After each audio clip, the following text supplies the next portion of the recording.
This week was one of the biggest in WWE history. The man who had been in control for over 4 decades stepped away. Vince McMahon retired and by doing so left Triple H and Stephanie McMahon with more power. While changes will not take place immediately, there will likely be a lot in the coming months as the company winds up the old stories and start whole new ones. This is Wrestling Up and here's what WWE told us through programming in the last week. Before we get into the rest of the video, make sure you subscribe to Wrestling Hub and turn on all notifications to stay up to date with everything in the world of pro wrestling. Also, don't forget to follow us on Instagram at Wrestling Hub Official and follow us on Twitter at Wrestling_Hub.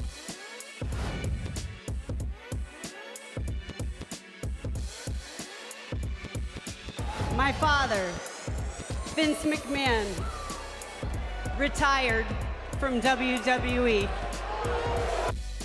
Hours before SmackDown, Vince McMahon announced his retirement on Twitter as many wondered who'd be taking his place. Now Triple H is head of talent relations and head of creative. Stephanie McMahon and Nick Khan are the co-CEOs of WWE. While the announcement had been made, things were not clear for fans. Stephanie McMahon opened SmackDown to address her father's retirement. Despite what the man was and what he did, his last 4 decades of influence in the wrestling industry were unforgettable, and the crowd was naturally loud in their appreciation of him in stepping back. With Stephanie appearing, WWE was sending a message. It's time for a new era.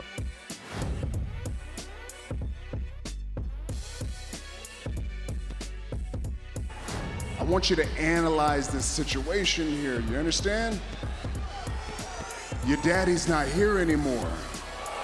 Roman Reigns and Paul Heyman referenced Vince McMahon's retirement in their own ways, making the show memorable. The show began with a bloodline coming out to address fans. Reigns was disappointed with life as a whole, so was Heyman talking. Suddenly in the middle of his promo, he was interrupted by the sound operator as his mic stopped working. Heyman, being the brilliant talker that he is, did not waste the opportunity. He immediately said that he wanted the name of the sound operator and he would be the next person out the door, seemingly a reference to McMahon stepping away from WWE. Unlike Heyman, Roman was not so subtle. When Theory interrupted the bloodline, Roman directly addressed him and asked him what his plan was now. He told Theory that his daddy was not there any longer, clearly referring to how Vince had taken Theory under his wing on screen. It seems that even if WWE has Triple H and Stephanie in charge, they are not afraid of using Vince and taking shots at him to build storylines. This is fitting, as given who he was, Mr. McMahon would never object to being used to advance an angle and entertain fans.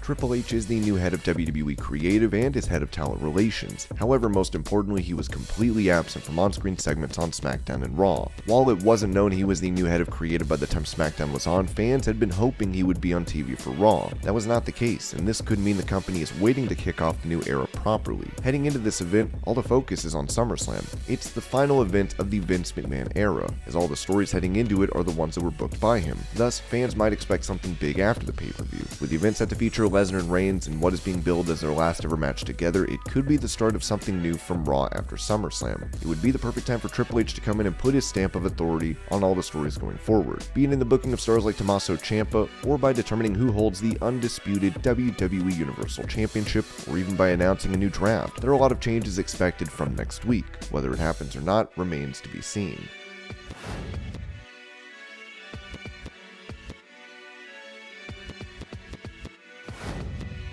If there's one thing that WWE frowns at, it's any damage to their brand. They've taken a long time in ensuring they build their brand to exactly what they want it to be. Thus, it was shocking to see how far they were willing to go. They not only pushed the agenda, but Cora Jade became one of the best heels built in NXT in a long time. NXT has seen plenty of tag team partners betray each other in the past, with Tommaso Ciampa and Johnny Gargano coming to mind. Weeks back, Cora Jade betrayed Roxanne and turned heel, attacking her and costing her the match against Mandy Rose for the NXT Women's title. She also attacked her after the match to send a message. As if it was not clear the allegiance between them was over.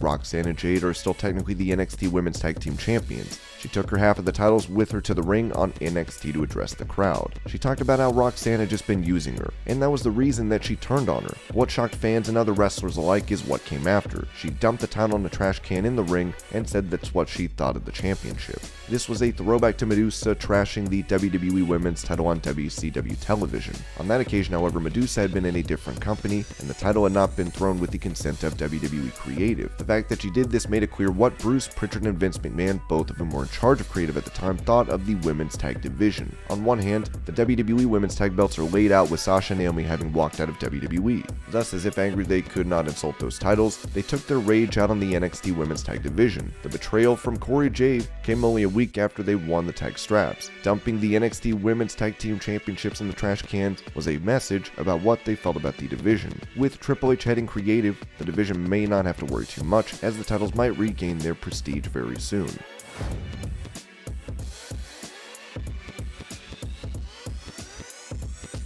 You and every moron here will know why I am awesome. Shut up! Logan Paul is a babyface on Raw, and the company will do anything to force it. Paul and Maurice talked about Miz's testicles again, which prompted Miz to walk down the ramp.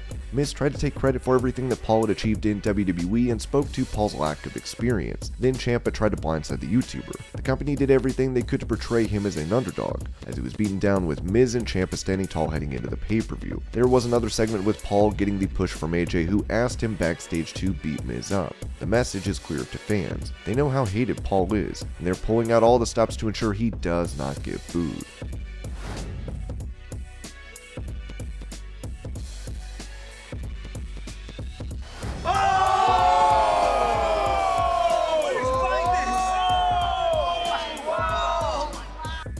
Rey Mysterio celebrated 20 years in WWE on Raw, but was attacked at the end of it by Judgment Day, who wanted to put a damper on proceedings. Still, it seems he is being used to put over another possibly new star. Aalyah was there on this week's show after more than a year away from WWE. She was attacked by Rhea Ripley, and it was clear there was animosity between the two.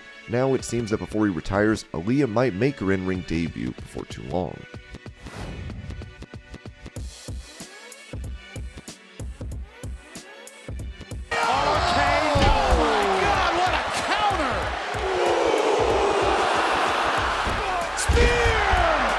At SummerSlam, Riddle was set to face Seth Rollins, though after the main event of this week's show, it seems that he might have to be replaced. After suffering a defeat to the Bloodline, he was attacked by Rollins. The Architect put his head between steps and hit a stomp, which might have rendered him unable to compete. After weeks of absence, though, this might mean some other stars might be back.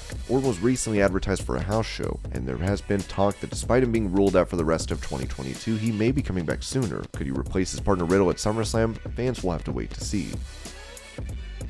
And this is what WWE told us through programming in the last week. I hope you're all having a great day. Thank you so much for watching, and I'll see you later.